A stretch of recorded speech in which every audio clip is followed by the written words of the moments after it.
Hi, everyone. Welcome to another episode. Today, I am talking about mold toxicity.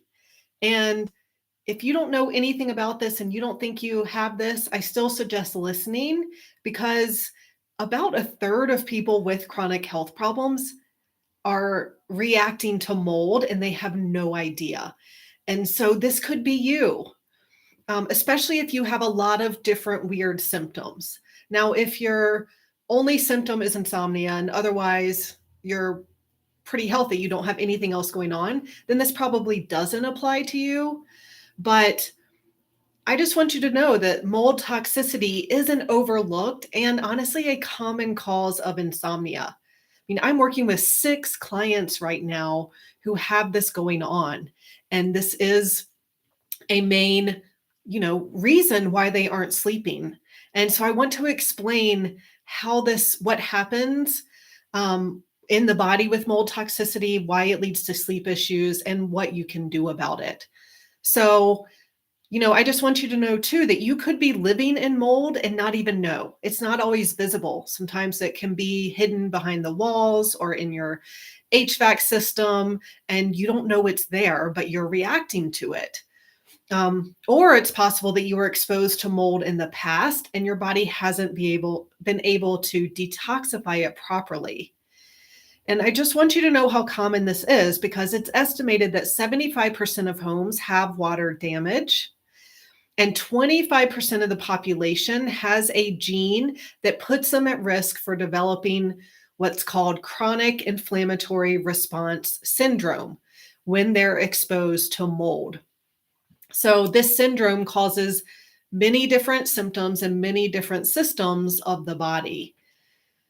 Now, it's definitely not my favorite thing to tell clients that they might be dealing with mold, but it does explain what could be causing their insomnia. So this is especially true. A lot of the clients I'm working with now with mold, they've been to many other practitioners and doctors, right? They've tried the conventional medicine route. They've even been to functional medicine doctors and naturopaths who didn't know about mold. And so, so they're trying to address the gut and address hormones and all the things that are necessary to address. But if you are living in mold and reacting to mold, you're not going to get better until you deal with that mold. So it's so important. Now, mold toxicity affects sleep because it causes inflammation and stress in the body. And then different systems break down under all this stress. And the brain is a main target of this chronic inflammatory response syndrome. And so many people develop insomnia and mental health issues from being toxic to this. So let me explain what chronic inflammatory response syndrome is. So this is when the immune system doesn't respond properly in, again, the 25% of people who can't detoxify mold. And so to explain this, you need to know that we have 2 types of immunity or 2 branches of our immune system. So there's the non-specific immunity that happens when you're initially exposed to a toxin. So you're exposed to mold, your body produces cytokines, which are very non-specific. They're just like, okay, there's inflammation, there's a toxin, send in the troops. So that happens the first few days after you're exposed to something.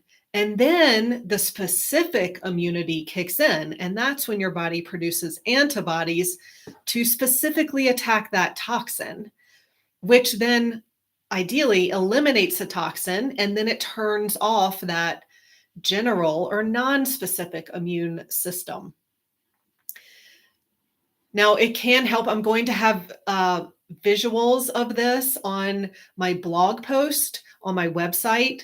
So if you want to be able to see how this works, then I suggest going to completesleepsolution.com and go to the blog and find the mold toxicity episode so that you'll be able to visually see what's going on here with the immune system. But okay, so what happens in a ideal immune system, this is what should happen. When you're exposed to a toxin, your body releases those cytokines that cause general inflammation. So that's that non-specific immunity. And then your body produces antibodies to specifically attack the toxin. So then it takes care of it, and your symptoms go away and you return back to normal. Now, in the chronic inflammatory response syndrome, if you have this, you're exposed to a toxin, your body produces the cytokines, so it has that non-specific immune response, but no antibodies are made. So the specific immune system doesn't kick in. And so the toxins persist. They stay in your body, and the inflammatory response continues, which is going to lead to illness over time. Now, the symptoms of the CIRS can overlap with other syndromes such as chronic fatigue syndrome and fibromyalgia. However, symptoms like increased urination and static electrical shocks are more common in this chronic inflammatory response syndrome than those other conditions. And I should mention too, so mold is the most common cause of chronic inflammatory response syndrome, but Lyme disease also causes this, and there are other less common causes of this as well. Now, there are 4 steps to dealing with this. First of all, you need to test for mold toxicity and CIRS, chronic inflammatory response syndrome, in your body. So you need to find out if that's what's going on in your body. Then you need to see if there's mold in your environment, because again, if you're living in mold and you're reacting to it, you're not going to get better, even if you address what's going on in the body. And then you need to remove all sources of mold. So in your environment. So that is called remediation, where you can DIY this, or you can hire someone to come in and remove the mold from your environment. And then you need to detoxify your body from mold. And I'm going to walk you through all these steps and what I do with my clients. So first, you want to test for mold in the body. And so the first thing I do, and this is in my questionnaire for all of my new clients, is there are 13 symptom clusters that Dr. Shoemaker, who specializes, he's the expert in mold toxicity. He kind of realized that this chronic inflammatory response syndrome from mold is what's causing illness in a lot of people. So he's studied and found these symptom clusters. And if you have 6 or more symptoms in each cluster, then you're likely dealing with this syndrome. And so the symptoms there are many different ones, so I'm not going to list them all here. Again, you can go to my website, to the blog about mold toxicity, and I'll have them there, or you can Google them. But, some of the main ones are going to be fatigue, numbness, ice pick pains, night sweats, memory loss, joint pain, unusual skin sensations or tingling. Sinus congestion is a really common cause of mold that isn't recognized. So if you have sinus congestion, infections, postnasal drip, anything like that, there's a good chance that that is from mold. Increased urinary frequency, sensitivity to light. So these are just some of them. Again, I'm not going to list them all, but so if you're having all these weird random symptoms that no one's able to figure out why, this is likely what's going on for you. And so next, if my clients say that if they check off at least 6 of these, then I have them do an inexpensive test. It's called a visual contrast sensitivity test online. This is a $15 test. And if you fail this test and you have 7 or more of those symptom clusters, then there's a 98.5% chance that you have chronic inflammatory response syndrome. And this is validated with a study. So using these 2 assessments, the symptoms and that visual contrast sensitivity test, I usually conclude that mold toxicity is what's going on, and I give an appropriate protocol to deal with this. Now, I can also run 2 other tests to verify. There's an organic acids test, or the oat test, looks for mold. And then there is a mycotox test. Now, so there is, first of all, you're exposed to mold spores. And then once those spores get in your body, usually inhaled, then your body produces mycotoxins are produced. And so a lot of times you're actually reacting to the mycotoxins from the mold. So this mycotox test is testing for that.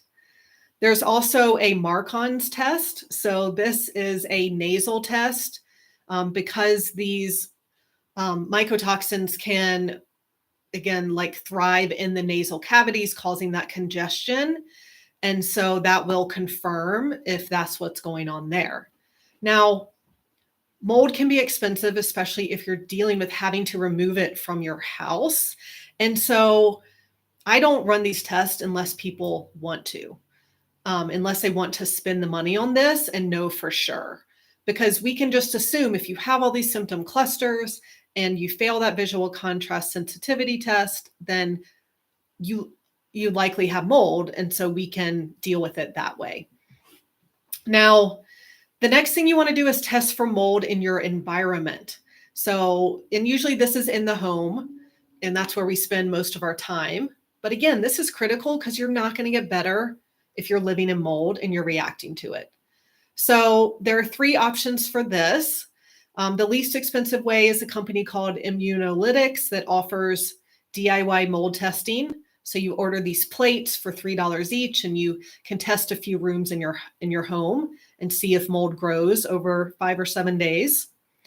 There's also an ERMI test. So this is ERMI test, where you send a dust sample back to the lab and then they analyze it for you. This costs about $250. And then you can also hire an inspector to come to your home. Ideally, he would do an ERMI test and a HERTSMI test is what it's called. And that is the best option, to have a professional do that. But you do want to look for someone who knows about CIRS, or this chronic inflammatory response syndrome. So the next thing you want to do is, if your home does have mold, then you want to deal with that. So you want to clean your air, first of all.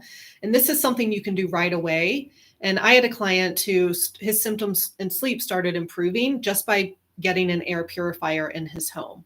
I like one called Medify Air. I think they're about $100 for a small room.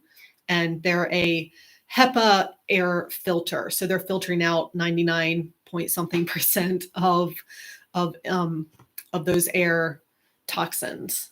Now, you definitely want to remove the mold. So that's that remediation that I mentioned.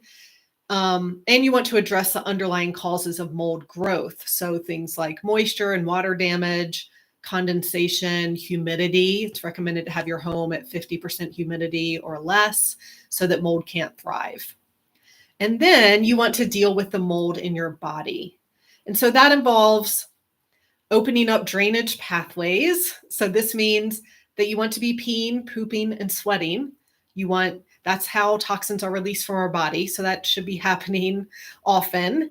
You want to support your liver, and then you want to use detox binders. So these things, they're things like activated charcoal or zeolite powder, things like that bind to the toxins and pull them out of the body. So your liver doesn't have to deal with them. And so they aren't circulating around, causing all this inflammation. And I recommend different ones for my clients depending on what strains of mycotoxins are dealing with and what strains of mold.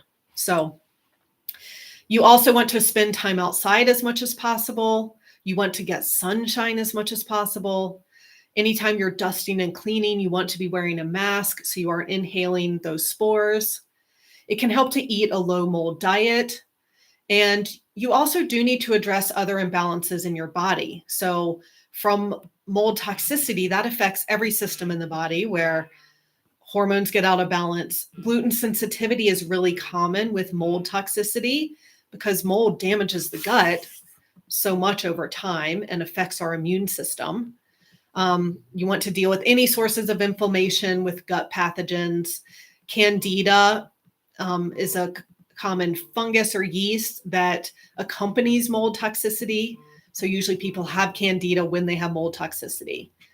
So I hope that this helps explain if you're dealing with a lot of really weird symptoms and you haven't been able to get help, then this is what is likely going on for you.